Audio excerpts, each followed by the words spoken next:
Mornings at Clyde & Tech felt more like a fashion show than a workplace. Glass walls, standing desks, neon-accented beanbags. 20-something developers strolled in with AirPods already wedged deep and oat milk lattes balanced in one hand. The offices buzzed with casual profanity and agile buzzwords, Slack chimes and nervous laughter, all designed to mask how no one really knew what they were doing. In the far back corner, past the kombucha tap and the ping-pong table no one touched, anymore was a server room no one visited, except for Pete. Nobody remembered Pete's last name. He had no Twitter handle, no LinkedIn profile, no podcast appearances or Medium essays about burnout and boundaries. Just Pete, who wore the same 3 flannel shirts on rotation and whose office badge had to be reactivated every 6 months because HR kept assuming he'd retired. He hadn't. He came in at 6:45 a.m. before the interns rolled in at 10, ate hard-boiled eggs from a napkin, drank the coffee the interns avoided, maintained the legacy systems that still handled 70% of the real operations while the rest of the company got busy redesigning dashboards that didn't work. "Hey, Pete," chirped Kaylee from UX one morning, breezing by in leggings and a Patagonia vest. "Still on that dinosaur stuff, huh?"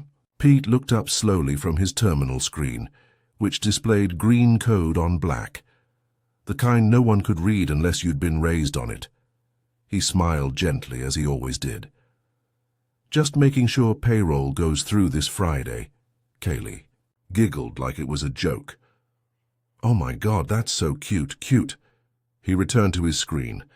Somewhere between the shadows of his bifocals and the hum of the old server stack, a tiny smile tugged at the corner of his mouth, not from amusement but from memory. Back when Pete first joined, the company had 6 employees and worked out of a WeWork in San Jose. Now it had over 500 and had recently hired a new CTO named Xander with a man bun and a plan, full cloud migration, rewrite everything from scratch and sunset all legacy systems. That meant Pete, too. The internal memo hadn't said his name. It didn't need to. It used words like leaner, modern, and future-focused. A consultant from New York had whispered to HR that legacy engineers are like expired warranties. Looks fine till it breaks. Pete had read the email twice, printed it once, folded it carefully, slid it into his lunchbox next to his eggs. Then he stayed silent. The day they moved to the new headquarters, nobody helped him carry the servers. He did it anyway, slow, quiet, cart by cart. The new techs, most of them younger than his wristwatch, asked why he bothered. "It's temporary," one said. "Xander says we're cloud first now." Pete had nodded. "The cloud's just someone else's computer." The kid blinked like Pete had just quoted scripture. Huh. What nobody saw, not the interns, not Xander, not the swaggering scrum masters, was that Pete had been building something, not flashy, not new, but solid. Late at night, when everyone else was tagging memes in Slack and pushing broken code to production, Pete had been writing a silent guardian program, a fallback shell, a self-healing script that monitored every legacy transaction and built shadow backups of every deployment the new kids botched. No one knew. Not even IT, but it lived, humming quietly behind the firewall, ready to catch a fall no one else saw coming. He didn't write it for credit, or job security, or ego. He wrote it because he remembered what happened when systems failed, not just in headlines or press releases, but to the people who missed paychecks, lost rent, couldn't buy insulin. Pete remembered the human cost of broken code, and he'd be damned if that ever happened on his watch. One afternoon, as a thunderstorm rolled across the horizon and interns took selfies with the clouds, a strange hush fell over the open floor. Monitors froze, Slack went down. The HR printer whined, then spit out gibberish. Then came the groans, the shouting. Then the CTO stormed out of his office, face white, phone glued to his ear. Pete didn't move. He took one last sip of stale coffee, closed his terminal, and stood up. The fall had begun, but Pete had already written the net. The power never blinked, but the floor did. That's what Pete thought as he walked through the open-plan maze of confused engineers, frozen dashboards, and chirping error messages. For all the million-dollar upgrades, glass walls, and meditation pods, the floor itself seemed to tilt with panic. People were moving in jagged half-steps, unsure whether to refresh, reboot, or run. By the time Pete reached the main tech bullpen, Xander was pacing in loops like a startup hamster. "Try a rollback," he barked. "Use the Git snapshot from 2 days ago. No, not that one. He paused as Pete stepped inside. "Can I help?" Pete asked, voice low, unbothered. Xander blinked at him, annoyed. "No offense, Pete, but this is a critical systems breach, not floppy disk territory." Behind him, someone from InfoSec leaned in. "Sir, the AWS buckets were misconfigured during the last push. The entire internal database has been exposed, and, it looks like the HR portal just leaked salary histories. To everyone." A fresh round of shrieks echoed from the HR desk. Xander's nostrils flared. "Don't say that out loud." Pete watched the panic roll outward like ripples in a storm drain. Marketing people whispering, interns refreshing dashboards in terror, a DevOps lead biting her nail down to the quick. "Want me to check my systems?" Pete said again. Calm as rust, Xander frowned. "We deprecated those months ago. They're not even connected to our deployment." Pete didn't argue. He just walked away. Down in the server room, the only part of the building without LED walls or kombucha barrels, Pete moved with the stillness of someone who didn't need to ask where the wires were. He sat, typed. His script was already awake. Initiating Ghost Protocol. While the cloud crumbled above, Pete's quiet shell had activated. Backups rerouted to local isolated systems, data mirrored from last known stable states. A heartbeat pinged through the fallback logic, like a silent Morse code tapped in a forgotten submarine. Pete didn't need flashy UIs. His terminal blinked. Green on black. Checking payroll integrity, okay. Checking customer database, okay. Rollback cloud deployment, in progress. Outside the server room, they were in meetings now. Crisis briefings. Trying to draft statements. Xander's voice was rising into the high nasal register of a man used to being smarter than the problem, until suddenly he wasn't. An hour passed, then another, and then something strange happened. Systems came back online. Slowly, quietly, like an old soul returning to a familiar room. The internal dashboard flickered, then settled. The HR portal reset. Payroll, scheduling, internal docs, all restored to last Friday. Confused cheers began to bubble. Up from the floor, Xander reappeared near the break area, phone in hand, a fake calm pasted across his jaw. "Okay. Looks like we're good. AWS must have self-healed the deployment lag." Pete stood in the doorway of the bullpen. He didn't say anything, just held up a printed log file. It listed every fallback action, every reversion, time-stamped, signed off by one silent system. "Pete shell fallback 01, Xander squinted. "Where did this come from?" "Server room," Pete said. "Old one. That's impossible. It wasn't even part of the—" "Wasn't supposed to be," Pete interrupted. "Wasn't for show." Xander looked like he'd swallowed a rock. "You mean you saved it?" Pete nodded once. "Just a net in case someone fell later." That evening, after most of the floor had cleared out, Pete sat alone at his desk. He didn't expect a thank you, didn't need one, but he did notice the security badge scanner beep strangely, and then glow green. That was new. He picked it up, looked closer. It had a new title, Senior Systems Advisor, Legacy and Infrastructure, and a new expiration date. C40. By Monday, Pete had become a rumor. In a company where no one stayed past 2 years and job titles changed with every agile sprint, the idea that someone could quietly save the whole damn system without posting about it on LinkedIn was unsettling. People talked in hushed corners. Some said he was a retired Navy cryptographer. Others claimed he once built the FAA's first flight software. One intern swore they saw him pull out a paper map to navigate traffic. Nobody knew the truth. But suddenly, everyone wanted to except Pete. He showed up the same as always, 6:45 a.m., same coffee, same napkin-wrapped eggs. He sat at his terminal in the old server room like nothing happened, but he wasn't alone anymore. There was a knock, not the literal kind, but the awkward knock of someone standing in a doorway trying to seem casual. Pete glanced up. A young guy stood there, sheepish, holding a Red Bull and a MacBook covered in holographic stickers. Hey, Mr. Pete?" Pete blinked. "Just Pete." The kid stepped in. "Right, I'm Sean. Just started last month. They said you're the reason we're not doing PR damage control right now."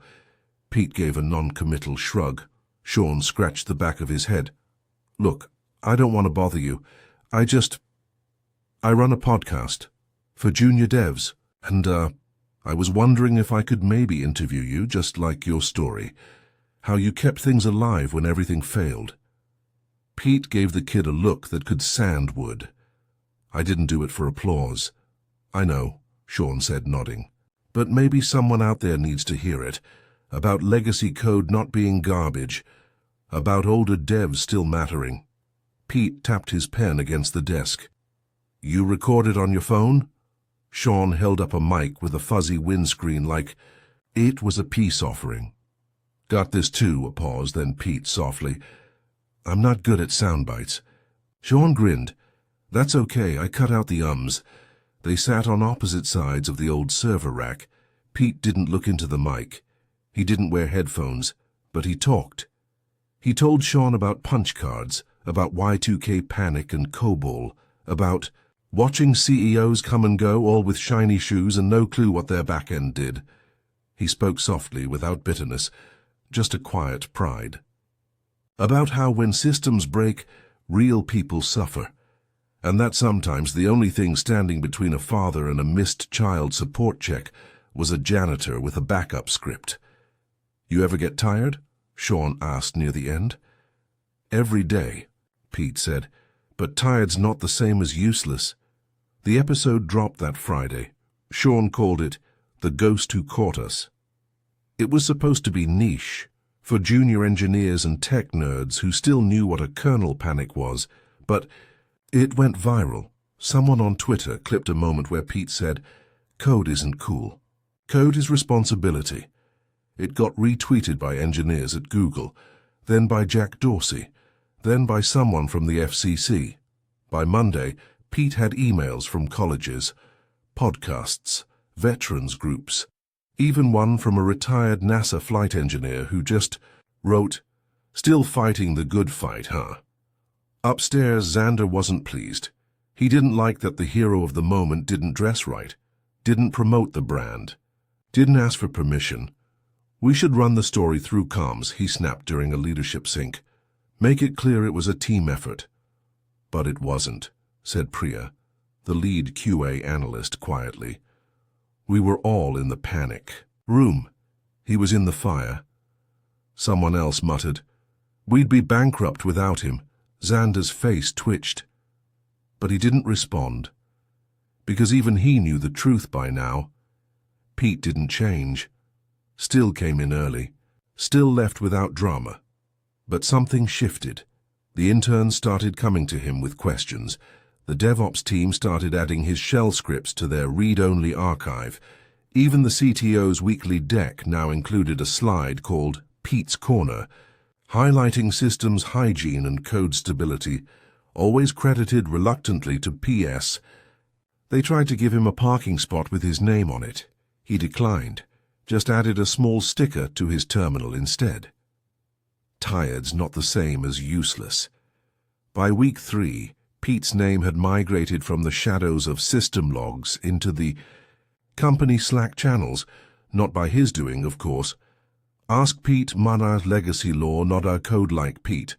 The last one had started as a joke. But then someone pinned a quote, "Don't write code for the launch, write it for the recovery." And just like that, Pete became a compass. What confused the execs more than anything was that he didn't ask for a promotion, didn't demand a bonus, didn't leverage the viral attention into a TEDx talk or a startup offer. He just kept working. One morning, a new hire named Maya knocked on his server room door. She looked fresh out of grad school, oversized hoodie, sleeves chewed at the wrist, eyes with that mix of caffeine and ambition. "I was told to shadow you," she said. Pete looked up from a string of terminal commands. "By who?" HR, she said. "They said I could learn more about invisible infrastructure with you than I would in 6 months upstairs." He stared at her. She shifted awkwardly. Then he slid a chair her way. "You know how to read hex?" She blinked. "Is that a font?" He almost smiled. "We've got work to do." By Friday, Maya could read logs like they were poetry. Pete watched the way she soaked in information, not just what he said, but what he didn't. She started arriving early. Carried her own napkin-wrapped breakfast. "You always this quiet?" she asked one morning. Pete shrugged. "You learn more that way." Maya hesitated. "They say they're thinking about cutting more of the old systems. Xander wants everything migrated by Q4. Pete didn't react. Just sipped his coffee. "But your backups and your shell, that's what saved them. Only because I didn't tell anyone about it," Pete said gently. "The minute it's official, someone will try to monetize it, or break it." Maya frowned. "So what do we do?" Pete leaned back. "We make sure when the lights go out again, someone still knows where the switch is."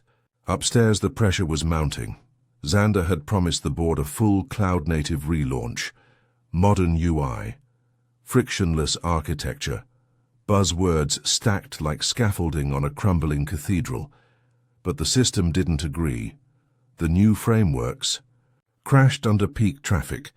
The dev team patched faster than they built. User feedback was slipping. Fast. In one meeting, a VP asked, "Why can't we just replicate whatever Pete did?" Xander scoffed. "Because Pete's solution isn't scalable. It's handwritten. It's duct tape. We need architecture, not nostalgia." But privately, Xander had begun poring over Pete's shell logs at night, trying to reverse engineer something he couldn't even understand. He didn't admit it, but he was scared, because the more modern they made the house, the more they realized. The foundation wasn't built with slides and slogans. It was built by a man they'd tried to phase out. A week later, Maya found something odd in the logs. "Pete," she said, frowning, "your shell, it's running diagnostics on systems it's not even supposed to touch." Pete turned. "Show me." She angled the screen toward him. The fallback script had detected anomalies in the marketing analytics engine, one of the new cloud-native modules Xander's team had built. "Data leak?" Maya asked. Pete didn't answer right away. He leaned in. Scanned, typed. "No," he said finally. "Worse." She waited. Pete looked up, calm but serious. "They're scraping user behavior beyond consent settings, probably to boost ad impressions." Maya's mouth fell open. "That's illegal," Pete's voice dropped, "and traceable." He closed his terminal, took a breath. Then he reached for an old USB drive, red plastic worn at the edges. "Time to back up the backup," he muttered. "Pete, what are you going to do?" He looked at her, kind, steady, unblinking. "Teach you how to shut down a system the right way." Monday morning arrived draped in performance reviews and boxed croissants. Xander stood at the front of the all-hands meeting in a navy quarter-zip, gesturing at a slide that read, "Q4 vision, speed, scale, synergy." Behind him, graphs sloped upward in optimistic blue, projections, pipelines, and promises. What no one knew, not the board, not the dev team, not the bright-eyed interns clapping politely, was that Pete had spent the weekend building a silent countermeasure, not to sabotage, to warn. In the early hours of Saturday, long before the air fryer hummed and the espresso machine groaned to life upstairs, Pete and Maya sat shoulder to shoulder at a terminal deep in the server room. "What's this part?" Maya asked, pointing. "That's the canary." "A test?" "A signal," Pete said. "It pings the outbound data streams. If they ever send user info without explicit consent, it logs it and triggers a flag." Maya nodded slowly. "And the flag?" Pete paused. "It copies the evidence, encrypts it, sends it to 3 off-site servers." She looked at him. "That's insurance." Pete didn't smile. "That's survival."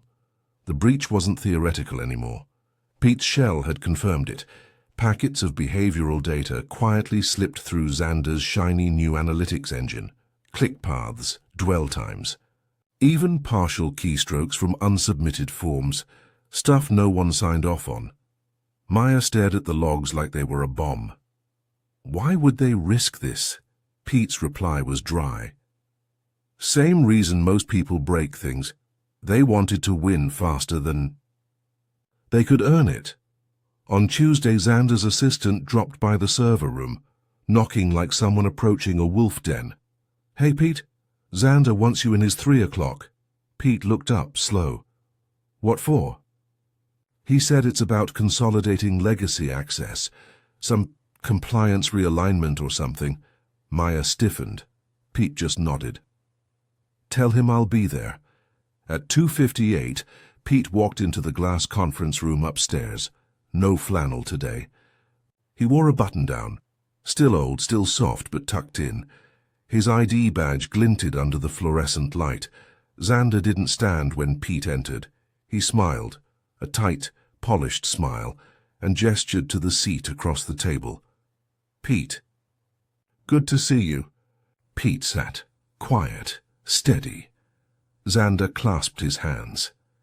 "So look, first, let me say, again, thank you. Your work during the outage, heroic, truly." Pete didn't flinch. "But," Xander continued, "as we move toward a more unified architecture, we need to make sure all system access follows updated protocols." Pete tilted his head. "Meaning?" Xander clicked his pen. "Meaning we're going to decommission all unsanctioned fallback scripts and restrict shell access to the new SRE team. It's nothing personal. Just modernization," Pete said. "Nothing." Xander leaned forward.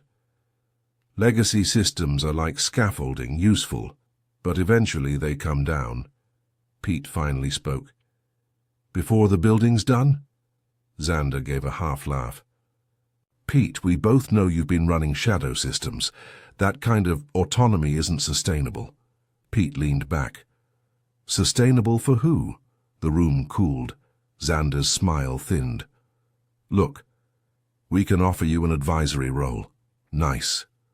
Title partial remote. Just let the next generation take it from here." Pete didn't blink, but his voice, when it came, was made of iron wrapped in velvet. "Your system's leaking user data, Xander." Xander froze. Pete placed a small printed log on the table. Neat.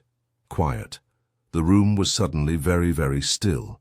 Xander's eyes flicked to the lines, time-stamped packets, flagged anomalies, outbound traces. "You can't prove intent," said quickly. "No need to," Pete replied. "The effect is illegal." Xander's face reddened. "You shared this?" Pete shook his head. "Not yet." Xander stared at him, calculating, sweating behind the collar. "What do you want?" Pete stood up. Calm, measured. "I want my systems left alone. I want full visibility into back-end updates. And I want you to stop treating knowledge like..." "Hey, virus." Xander didn't move. Pete walked to the door, paused, turned. "And I want Maya promoted." Then he left. Back downstairs, Maya sat at her desk, eyes wide, as Pete returned and calmly resumed typing. "What happened?" she whispered. Pete didn't look up. "We gave the canary a song."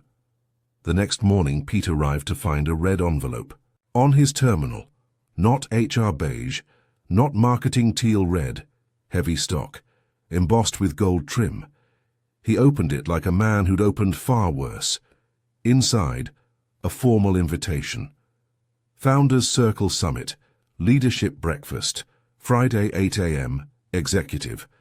Lounge, he stared at it a beat too long. The Founders Circle was reserved for C-levels, venture partners, and anyone who'd ever appeared in Wired. Pete had never been on the invite list. Never wanted to be, until now. Maya peeked over his shoulder. "That for real?" Pete nodded. "Once." Looks like Xander blinked. On Thursday, the office hummed with gossip. Word had spread, not about the data leak, not directly, but about Pete, that he'd refused a buyout, that he'd stood his ground with the CTO and walked out of the glass conference room still standing tall, that maybe, just maybe, the guy who fixed things when they broke wasn't a relic, but a firewall. And then came the update. Maya got a raise, not a symbolic bump, a real one. With a title change, Systems Stability Associate. She found out mid-shift.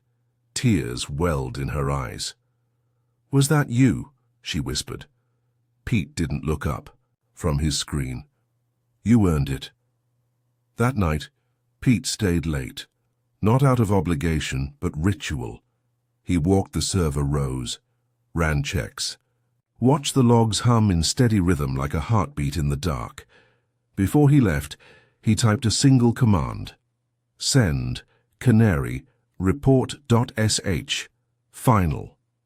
The script compiled a summary, encrypted it, sent it to 3 secure email addresses, 1 to his personal archive, 1 to legal counsel, and 1 to a journalist contact from the Register, someone he hadn't spoken to since '09, back when he'd blown the whistle on a now-defunct data farm in Phoenix. He didn't plan to use the report, but he needed it to exist, somewhere permanent. Friday morning. Pete stepped into the executive lounge at 7:58 a.m. sharp. The room looked like a furniture catalogue. Glass chandeliers, Danish chairs, a long live-edge table bathed in natural light. He didn't sit. Xander was already there. So were 3 board members, the company president, and a man Pete recognized from early Clyden Tech. Days, now a venture partner with hair gone silver. "Pete," the president said, rising. "Glad you could join." Pete nodded. "I was curious." Xander smiled thinly. "We just wanted to show our appreciation. You've become something of a legend around here." "Didn't do it for that."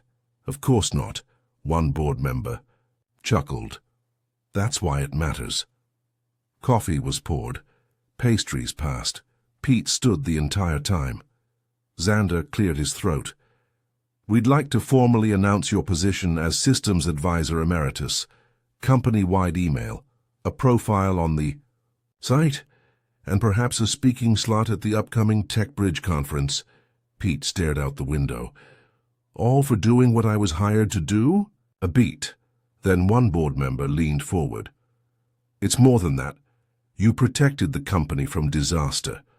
Quietly, wisely. We overlooked that kind of value." Another nodded. "We need stability now more than ever. And frankly, someone who isn't chasing headlines." Xander, still trying to regain ground, added, "You could lead the Legacy to Cloud Migration Committee, architect the roadmap, mentor the—" Pete cut him off. "I'll keep the systems safe." The room stilled.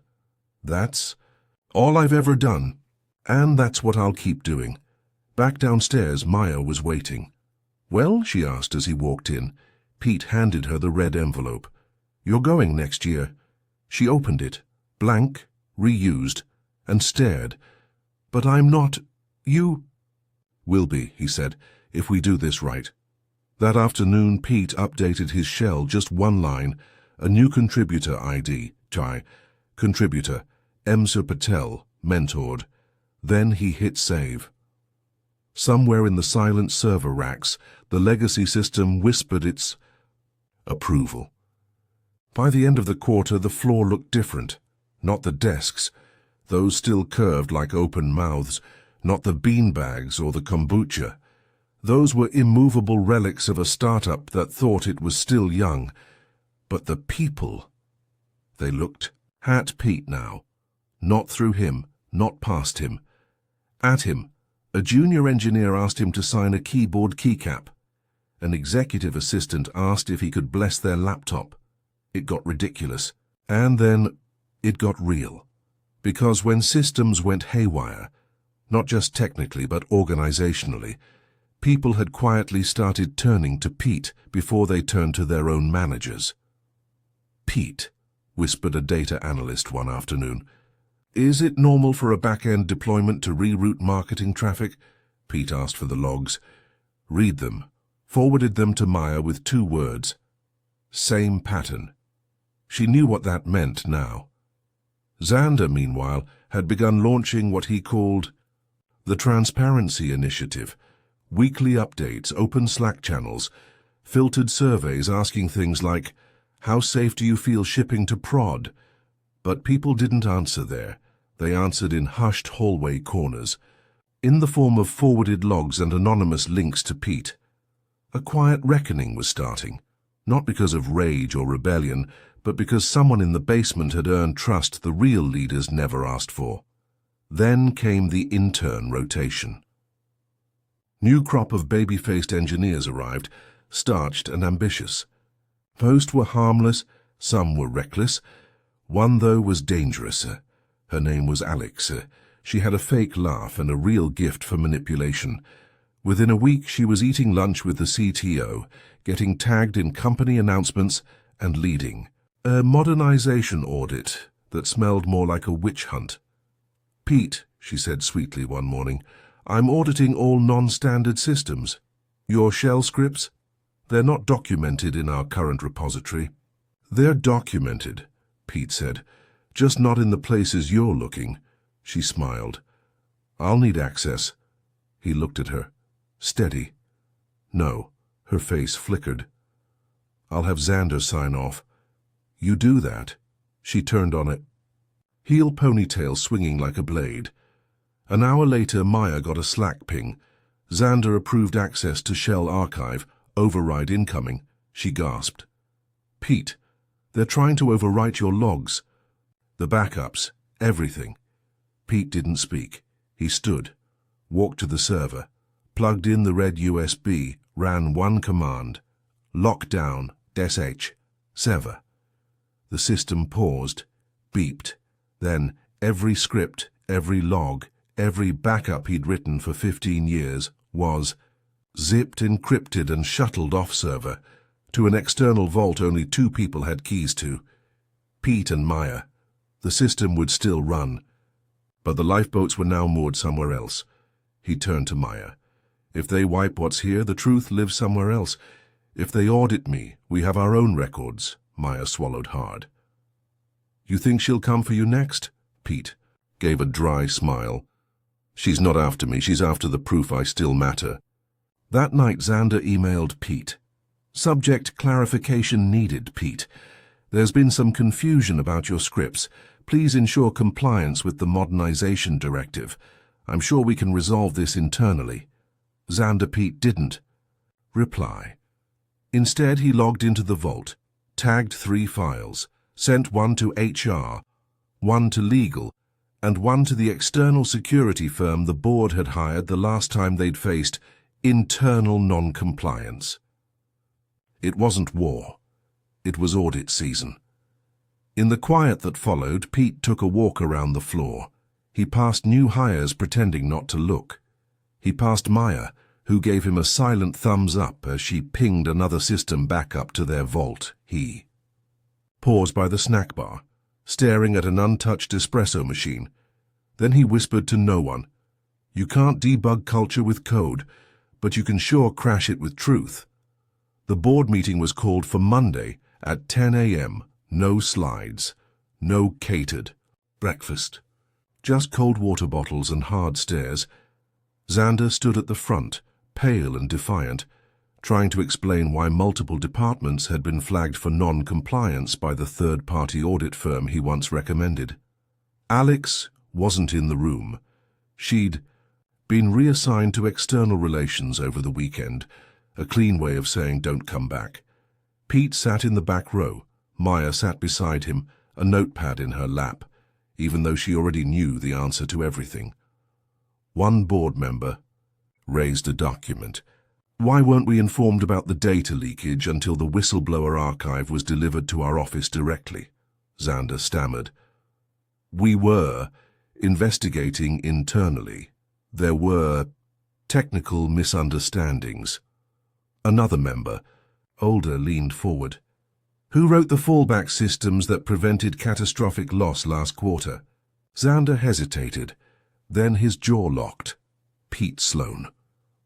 The president turned toward the back of the room. Mr. Sloan, she said, would you mind joining us at the front? Pete stood slowly, walked with the deliberate calm of a man who'd been through worse storms than this one. When he reached the front, he didn't touch the podium. Just stood there with both hands in his pockets. We tried to sunset you, one board member said with a dry chuckle. Turns out you were the sun. Pete didn't smile. I just kept the lights on. In the following weeks, things changed. Xander was asked to resign. Officially, he'd transitioned to new opportunities. Unofficially, nobody cried. Pete was offered the role of Chief Systems Integrity Officer. He declined. I don't need the title, just need the access. They gave it to him anyway. A permanent internal advisory role, no cap, full autonomy, and his choice of mentees. Maya was the first, but not the last. She started teaching others what Pete had shown her. How to write code that listened more than it spoke. How to build not just for speed but for safety. Her own scripts began appearing in the system, tagged not as modern or disruptive, but as resilient. Pete watched her teach one day, sitting off to the side as she drew packet flows on a whiteboard and explained failover logic like she was telling a bedtime story. Her voice steady. Her students engaged. She saw him in the corner and gave him a quiet nod. He nodded back. On his last official day, Pete left something on the shared drive. No email, no announcement, just a plain text file. Retirement note, dat kickings, inside, only 6 lines a fall. You're reading this, something probably broke, that's okay.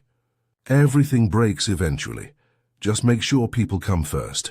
Not code, not profit. People.